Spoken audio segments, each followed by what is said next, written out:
Hello മക്കളെ, കുഞ്ഞുമക്കളെ, ഞാൻ ഇന്ന് വന്നിരിക്കുന്നത് വർണ്ണന അല്ലേ, ഏറ്റവും കൂടുതൽ പ്രാവശ്യം ആവർത്തിച്ചു വന്ന ഒരു ചോദ്യമാണ് വർണ്ണന തയ്യാറാക്കുക എന്നുള്ളത്. വർണ്ണന തയ്യാറാക്കുക എന്ന ആ ചോദ്യത്തിൻ്റെ ഉത്തരമാണ് എങ്ങനെ എഴുതാം എന്നുള്ളതാണ് ഇന്ന് നമ്മൾ ഈ വീഡിയോയിലൂടെ കാണാൻ പോകുന്നത്. എന്താണ് കാണാൻ പോകുന്നത്? വർണ്ണന എങ്ങനെ തയ്യാറാക്കാം. നോക്കിയാലോ, നോക്കൂ, നിങ്ങൾ തന്നിരിക്കുന്ന പാഠഭാഗത്തെക്കുറിച്ചുള്ള സൂചന ഉണ്ടാവണം. നമുക്ക് പാരഗ്രാഫ് തിരിച്ചാണ് പലപ്പോഴും വർണ്ണന തയ്യാറാക്കുക.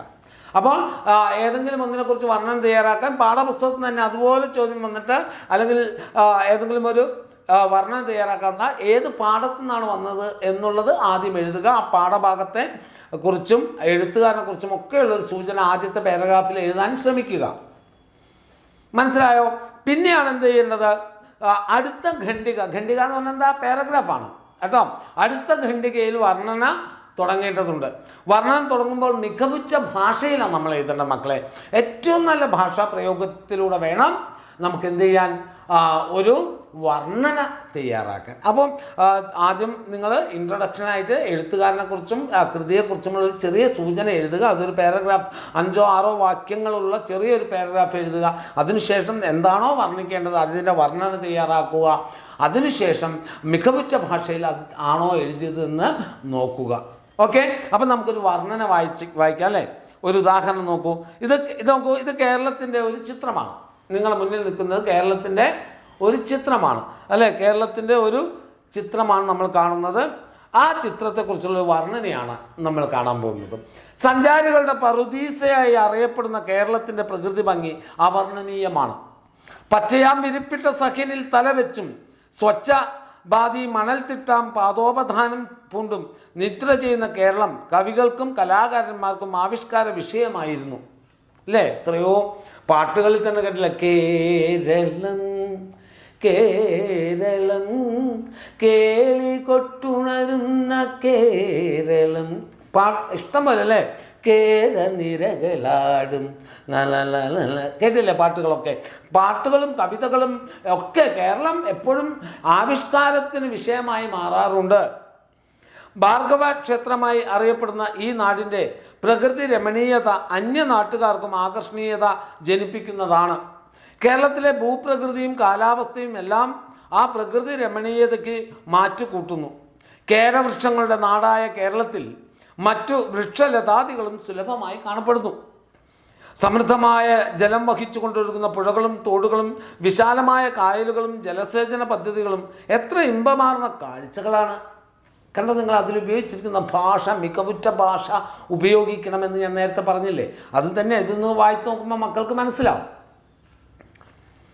ജലസമൃദ്ധി കൊണ്ട് ഇത്രയേറെ അനുഗ്രഹിക്കപ്പെട്ട നാടില്ല എന്ന് തന്നെ പറയാം. മഴക്കാലത്തെ ഇന്ദ്രജാലം കേരളത്തിലെ ജലാശയങ്ങളെല്ലാം ജീവനുറ്റതാക്കുന്നു. ഭാരതപ്പുഴ, പമ്പ തുടങ്ങിയ നദികൾ ചരിത്ര പ്രാധാന്യമുള്ളവയാണ്. ഇടുക്കി, പള്ളിവാസൽ, നെയ്യാർ, മലമ്പുഴ തുടങ്ങിയ ജലസംഭരണികൾ എക്കാലത്തും സന്ദർശകരുടെ പറുദീസ തന്നെയാണ്. പറുദീസ സ്വർഗമാണ് ശരിക്കും കേട്ടോ. പിന്നെ പച്ചപ്പട്ടാർന്ന ഹരിതവനങ്ങൾ ഏറെ പ്രകീർത്തിക്കപ്പെടേണ്ടവയാണ്. ഊട്ടി, ഈട്ടി, തേക്ക് തുടങ്ങിയ വിലയേറിയ വൃക്ഷങ്ങൾ കൊണ്ട് നിറഞ്ഞ വനങ്ങൾ നമുക്ക് ധാരാളമുണ്ട്. വനത്തിൽ ആന, സിംഹം തുടങ്ങിയ ജീവികളും വിഹരിക്കുന്നുണ്ട്. വയനാട്ടിലുള്ള നിശബ്ദ താഴ്വര അപൂർവ ജന്തുക്കളുടെയും അപൂർവ സസ്യങ്ങളുടെയും ഒരു കലവറ തന്നെയാണ്. തേക്കടിയിലെ വന്യമൃഗ സംരക്ഷണ കേന്ദ്രം എടുത്തു പറയേണ്ട ഒരു സഞ്ചാര കേന്ദ്രമാണ്. നെയ്യാർ ഡാമിലും ചെറിയ തോതിൽ മൃഗങ്ങളെ സംരക്ഷിച്ചു വളർത്തുന്നു. കടലും കരയും തമ്മിൽ സമന്വയിക്കുന്ന കോവളം കടപ്പുറം സഞ്ചാരികൾക്ക് മറ്റൊരു ആകർഷണ കേന്ദ്രമാണ്. കണ്ടോ മക്കളെ, കേരളത്തിൻ്റെ കൃത്യമായ ചരിത്ര പ്രകൃതി എല്ലാം ഉൾക്കൊണ്ടുകൊണ്ടുള്ളൊരു വർണ്ണനയാണിത്.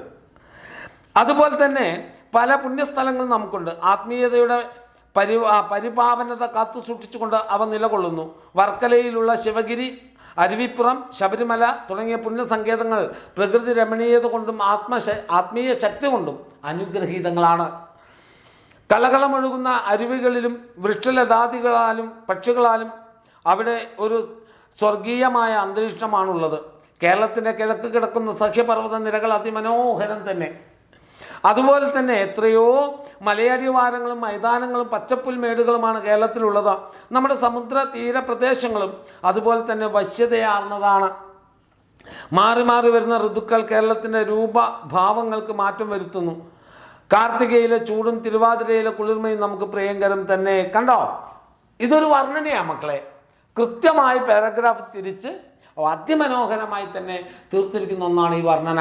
അപ്പം വർണ്ണന തയ്യാറാക്കാൻ എന്തൊക്കെ ചെയ്യണമെന്ന് മനസ്സിലായോ? അപ്പോൾ ഒരു ഉദാഹരണമാണ് തന്നത്. ഇതുപോലെ വർണ്ണന തയ്യാറാക്കാൻ പറഞ്ഞാൽ എൻ്റെ കുഞ്ഞു മക്കളെ ഇതുപോലെയാണ് എഴുതേണ്ടത്. ഓക്കെ ആണോ മക്കളെ? ഓക്കെ ആണോ?